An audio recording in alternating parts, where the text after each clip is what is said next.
Bom dia, Rose. A gente vai começar aqui tratando de uma posse que não deixa de ser um evento político também. Tivemos a presença de várias autoridades na posse do novo conselheiro do Tribunal de Contas do Estado, posse que foi realizada nessa terça-feira. Luiz Fabian, ex-secretário, ex-titular da SEDUC, integrante do governo Wilson Lima, agora é também um conselheiro do Tribunal de Contas do Estado. E você tem análise sobre isso, né? Primeira informação factual, muito concorrida a posse de Luiz Fabian, e aí uma demonstração do que ele representou e da simpatia que ele conseguiu angariar também no meio político, né, que faz com que ele chegue ali por meio da indicação do governo Wilson Lima e pela aprovação da vaga que era da Assembleia Legislativa. A gente tratou disso, aliás, eu queria até lembrar, Rafael, que a gente aqui na coluna de política, quando Fabian saiu da SEDUC e foi indicado a esse cargo de articulação política do governador, eu lembro que a gente tratou que ele caiu para cima. Você lembra disso? Acho que você já estava aqui com a gente na Band News. Por quê? Porque a SEDUC é uma das secretarias mais importantes, mais disputada por todos os espaços de aliança, de aliados de um governo. E sair, deixar esta secretaria pode ser um dado negativo. No entanto, ele não foi para qualquer espaço, ele foi para um espaço de articulação política. A gente falou que aquilo ali poderia projetá-lo, como já projetou muitos outros nomes. Inclusive, alguns nomes chegaram ao governador do estado, como José Melo, por exemplo. Então, Fabian conseguiu alcançar um cargo, que é um cargo vitalício, extremamente desejado por vários lados, vários políticos, né? Pouquíssimos conseguem, porque o Tribunal de Contas do Estado só oferece 7 vagas de conselheiros, elas são reocupadas, digamos assim, quando eles se aposentam, né? Quando eles se aposentam ou como eles se afastam, como aconteceu agora no caso da vaga que abriu para Luiz Fabian. Ô, Rose, e tem alguma coisa que você queira colocar em relação a como foi ali a posse, né, com a presença de várias autoridades, de várias pessoas ligadas à política mesmo? Sim, a gente tratou, foi muito prestigiada, mas eu acho que o mais importante, até para aproveitar melhor o nosso tempo, porque eu sei que o nosso tempo está bem corrido e a gente tem furado todas as nossas grades aqui com a minha coluna de política, né, Rafael? Mas vamos lá.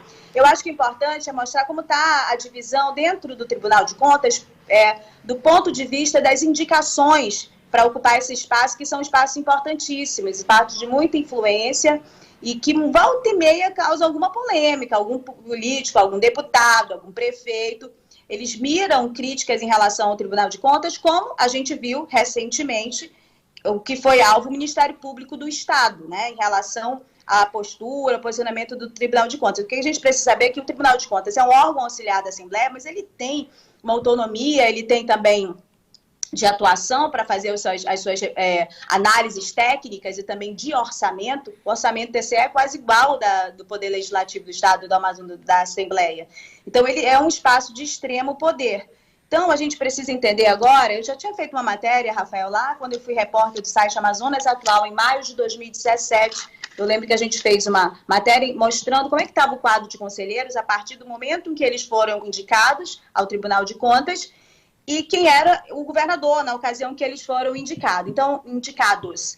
No momento, o que a gente tem no quadro do TCE? Nós temos o Érico Desterro, que é o presidente, conselheiro. Ele vem do quadro do Ministério Público de Contas, né? Ele foi nomeado, que são cargos que são nomeados após aprovação em concurso público. Ele não passa por uma indicação política, ele passa no concurso público para o Ministério Público de Contas e tem uma vaga no tribunal que deve ser ocupada por alguém do Ministério Público de Contas. Essa vaga hoje é do Érico Desterro, atual presidente do TCE. Nós temos na sequência aí Yara Lins, a conselheira Yara Lins, ela vem da vaga de auditores também. Os auditores também têm um assento dentro do Tribunal de Contas do Estado. Mas ela também foi indicada, ela tem parentesco político, né? Ela é sobrinha do Átila Lins, do Belarmino Lins, mãe do Fausto Júnior, que é o deputado estadual, e ela é indicada em 2015 ou 2014, na época do governo Melo.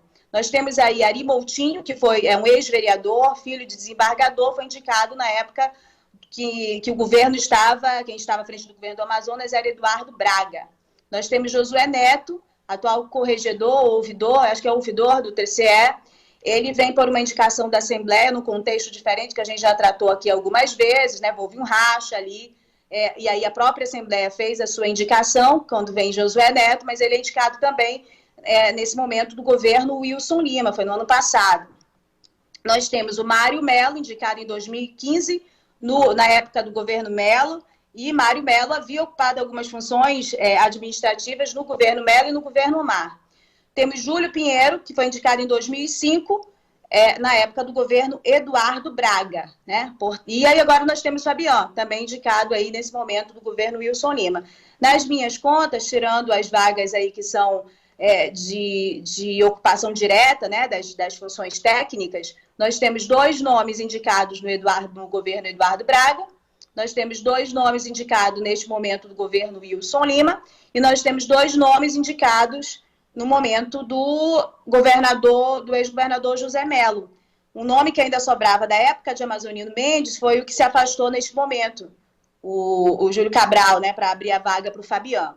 Então, é só um dado que é preciso ser registrado em relação à ocupação dessas vagas, que são muito importantes do Tribunal de Contas do Estado, e elas acabam tendo realmente muita influência. Por muito tempo, inclusive, a imagem consolidada do Tribunal de Contas era bem parecida com a imagem consolidada do Ministério Público, que eles não abriam flanco, não abriam frente de confronto com o governador, né, do Estado. Isso muda um pouquinho no momento em que o José Mello é cassado, assumiu o Davi Almeida, ele teve um problema porque os cofres do Estado foram fechados, ele fez críticas na Assembleia em relação a essa questão, quando ele era interino. E a gente viu também uma atuação diferenciada, tanto do Ministério Público quanto do Tribunal de Contas, neste momento do governo Wilson Lima. Aliás, você deve lembrar, você ainda não estava aqui na Band, mas estava em outro ambiente jornalístico, as críticas que fez Ari Moutinho, severas, rigorosas, e perdeu o tom até no momento. O governador, inclusive, o processa, né? Está processando ele por algumas falas que como a forma como ele se referiu ao governador Wilson Lima numa sessão. Eu não lembro se foi uma sessão, mas foi uma atuação dele em relação ao Wilson Lima. Não lembro exatamente o contexto, mas eu lembro bem as palavras que eu vou aqui não repetir, vou escolher não repetir.